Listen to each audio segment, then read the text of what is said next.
Vamos lá, né? Porque tivemos aí nesse final de semana rodada de clássicos, jogos importantes aí também.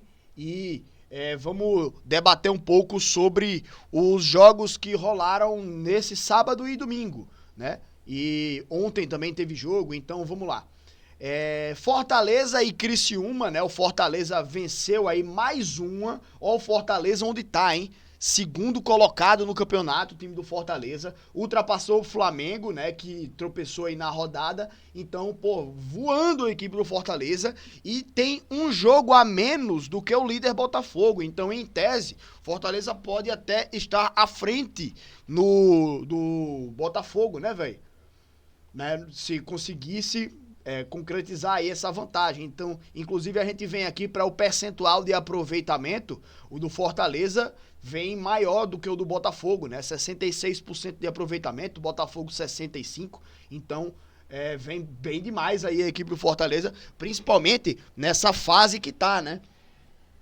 A série de vitórias consecutivas aí da equipe do Fortaleza, vence mais uma. E segue aí brigando, né, pelas primeiras posições do campeonato. O Grêmio vence a equipe do Cuiabá, deixa o Cuiabá aqui numa posição bem incômoda também, né? 17 pontos aqui o Cuiabá, e o Grêmio dá um salto bom, né, para se distanciar da zona do rebaixamento. Cruzeiro e Atlético, esse empate aqui, né? Eu tinha até imaginado que o Cruzeiro venceria esse jogo. O Cruzeiro vem numa fase melhor do que o Atlético, vem jogando mais e jogando como mandante. Voltando a jogar no Mineirão, achei que venceria. O Cruzeiro estava 100% de aproveitamento como mandante, até perder para o Fortaleza.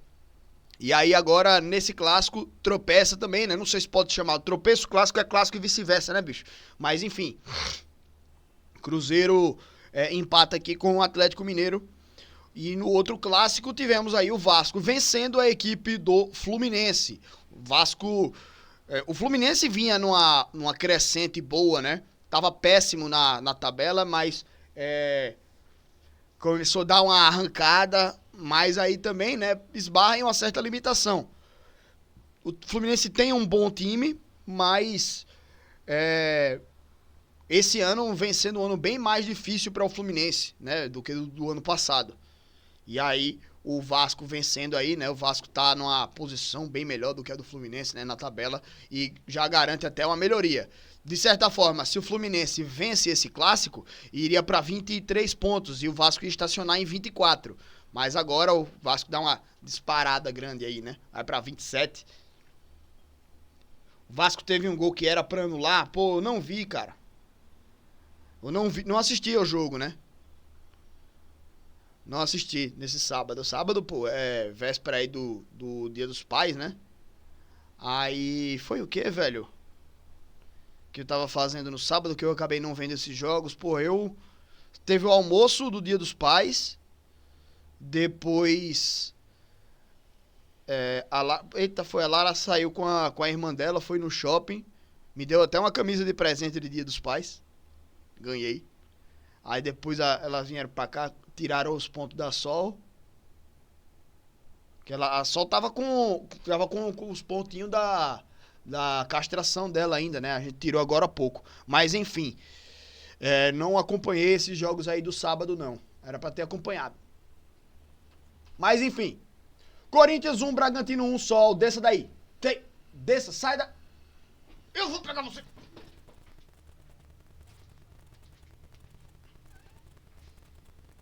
Tá danada, viu? Tá danada você. Tá danada demais.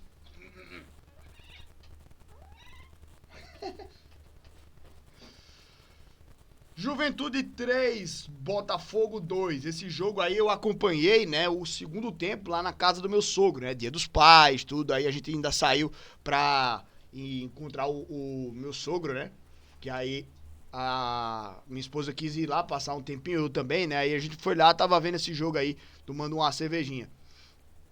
E aí, pô, um jogo que 3-0, né, pressão da gota do Juventude.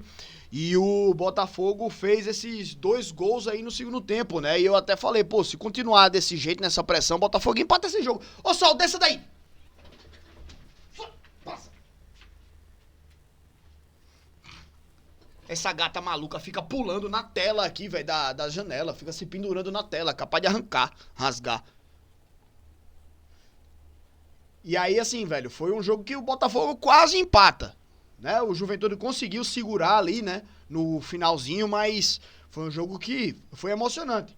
Apesar de o Juventude abrir 3-0, o jogo teve muita emoção ali no segundo tempo.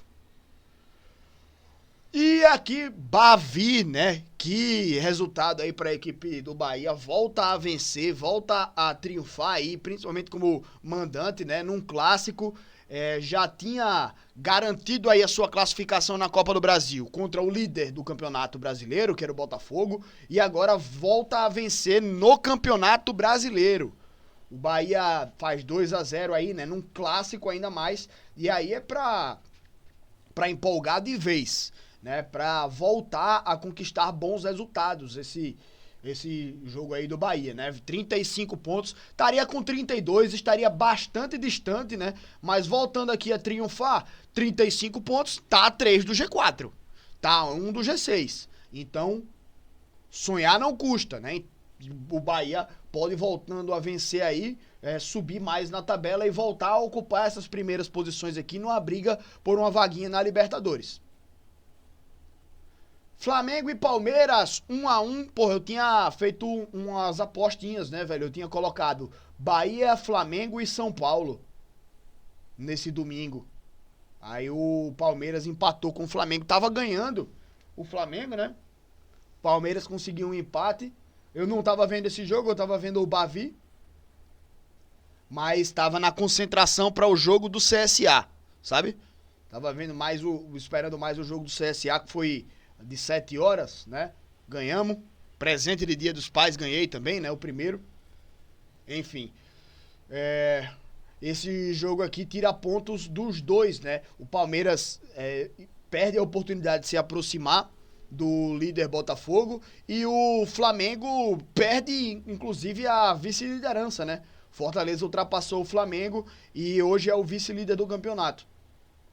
São Paulo ganhando do Atlético Goianiense. São Paulo também é um time que tá lá nas primeiras posições, né? Brigando aqui pelas cabeças, 38 pontos. Mesma pontuação agora do Palmeiras, que é o quarto colocado. Então é um resultado importante também aí para a equipe do São Paulo. Se tivesse, por exemplo, perdido esse jogo, estaria com a mesma pontuação do Bahia, que é sétimo colocado, enfim. E o último jogo aí dessa rodada, Internacional 2, Atlético Paranaense também 2. Internacional que, apesar de ter diversos jogos ainda por fazer, né, tem 5 jogos a menos do que diversos dos seus oponentes, é um time que se mantém ainda lá na posição incômoda, né, perto da zona do rebaixamento, o time do Internacional.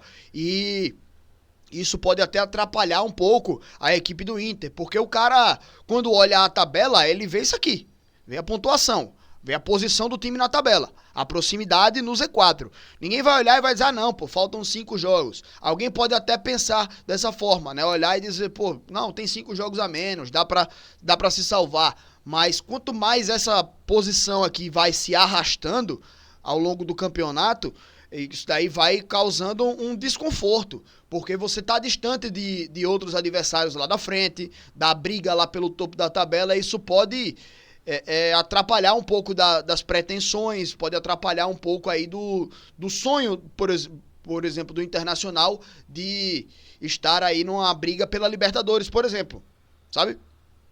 Vamos dar uma olhada aqui. O aproveitamento do Internacional de 43% é bem maior do que o do Vitória, que está logo abaixo. Bem maior do que o do Corinthians, que está na zona do rebaixamento. 43%, por exemplo, traria o Internacional para a posição onde está o Vasco aqui. 10º colocado, né? Se ele mantiver esse aproveitamento aí, que ele tem agora, né? Viria aqui para a posição onde está o Vasco, por exemplo, né? Então, já é uma briga aqui de Sul-Americana, e quem sabe aí torcer para aumentar essas vagas aqui de Libertadores, né? Aumentar de um G4 para um G6 para um G8, né? E sonhar, vislumbrar uma classificação para uma Libertadores, por exemplo, né? Então, estar nessa posição incômoda aqui pode atrapalhar até mesmo nesses jogos que o Internacional ainda tem para fazer. Então é muito ruim isso daí, né? Atrapalha o desenvolvimento do campeonato do Internacional. eu acho, é minha opinião aí. Mas enfim, aí a rodada número 22 da Série A do Campeonato Brasileiro.